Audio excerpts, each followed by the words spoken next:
Hey, what's up? I'm Pavi, and I am here to break down my month of September in the next 7 minutes is what I'm predicting and how long I think that this video will be. But the month of September was so insane. I turned 16 years old. I can get my G1 license. I went to the Elevate conference, redid my entire personal website, started up TKS Activate, and even started up schools. So a lot happened in the month of September, a lot of new things being redefined, but a lot of fun as well. So I'm going to break down over the next predicted 7 minutes. Alright, so first things first, we have the Elevate conference. So the Elevate conference, or Elevate Tech Fest, is a Toronto-based conference that I think hadn't really been running for the past few years because of COVID, but it was finally back, and it was tons of fun. I really only went for one day, but it was honestly pretty valuable.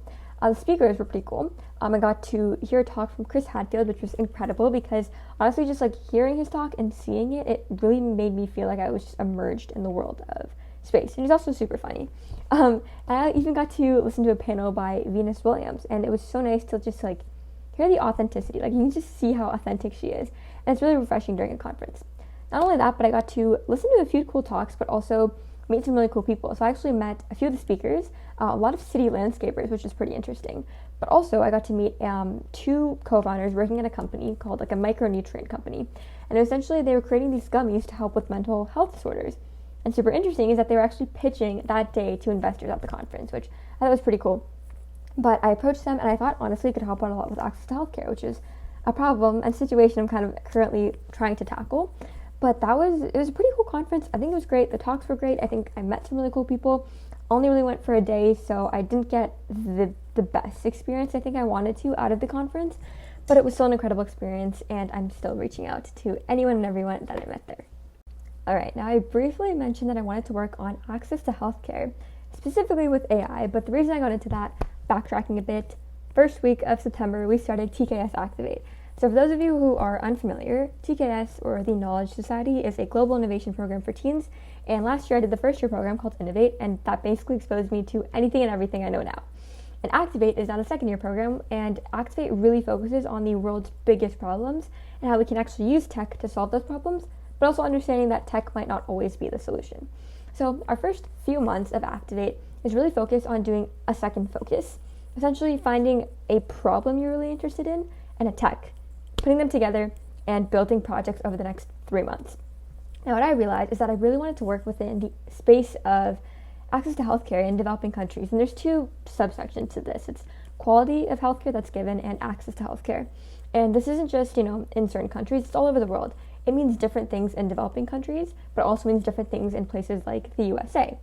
And so I'm currently researching a bit more of the problem, but I wanted to use AI to do all this. So I've been diving deep into the math and also building a few side projects with this, but the entire intention is to try to create something in the next 3 months that can actually be used by users. So I'm still building out that roadmap, trying to map out this patient journey that we really do see. I've been talking to a few mentors, and hopefully going to be having a project that will be done in the next month that is going to be helping with disease detection. And like I mentioned, last month I wanted to do an AI sprint, and that basically led to this. So now I have a bit of knowledge in AI, I'm still learning as I go, have a problem that I want to focus on, a bit of a map and roadmap of how I want to go about doing it, and now it's just research and grind time. So that's what's going to be happening over the next month or so. Hopefully I'll have one project done by then, and just that would help me get a little bit more into the AI space. Alright, now I wanted to actually talk a little bit more about Activate, access to healthcare, and why I'm so interested in it. Now, obviously, access to healthcare is a huge problem across the world. Really, it's not like I mentioned, it can be in the US, it can be in developing countries. But the reason I'm so interested in it is because when I was younger, I used to get sick very often. I live in Canada, so we have all 4 seasons, and anytime the season would change, I would get sick.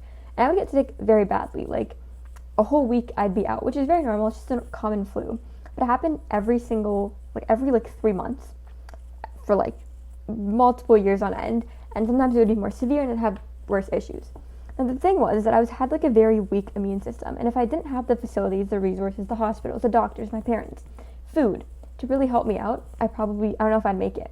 And so that's why I'm super keen on trying to give these resources to people, but also see what way we can actually help them out. So a stat for you guys is really just, for example, in developing countries we have 1 doctor for every 1 million people. In a North American country like Canada, we have roughly 3,000 doctors for every 1 million people. We have 3,000 times more the human resources in Canada than we do in any other developing country. So, why is this? Just access to healthcare overall. There's a ton of different issues that branch out from it.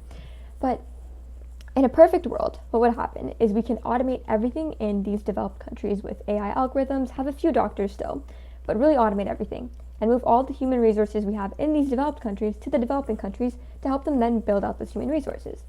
But the fact of the matter is that it's very uncommon that that's going to happen. One, automating things might take a little bit of time, but two, there's no way that we're going to move that many people across the world. There's going to be other adverse effects that are going to happen too.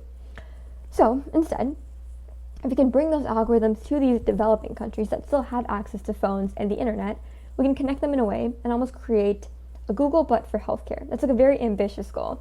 But I don't just want to give them a diagnosis. I want to also give them next steps, give them treatment, be able to have things that are available for them to get treated. So it's a very big goal, very broad. We'll definitely be working on this for more than just a few months, but it's a super important issue that I'm very interested in, and that's a little bit of a backstory as to why. Alright, so in the effort to keep this in 7 minutes, I have no clue how long it is currently. I have a few other small announcements that I want to make. So one, I redid my entire personal website, so it's just a lot more updated with all the projects I've worked on and just things that I've done. So if you want to check that out, description box below. Second news, we released another Remind podcast episode. So Remind is a podcast that I have with two of my friends, and we talk about world problems, but also just adverse and different types of concepts. So this week we actually talked about the butterfly effect, which is a super interesting and new concept for me personally, and if you want to check it out, it's in the description box below. Personally, one of my favorite episodes. Not only that, but like I mentioned, I turned 16, which is super exciting. Hopefully going to be getting my G1 soon. And I also started up grade 11 in school. So a lot has happened in the month of September. A lot is yet to come. We have some exciting news coming up in October. So be sure to stick around, subscribe, do whatever you need to, and reach out if you have any questions. Thanks for watching, and see you in October.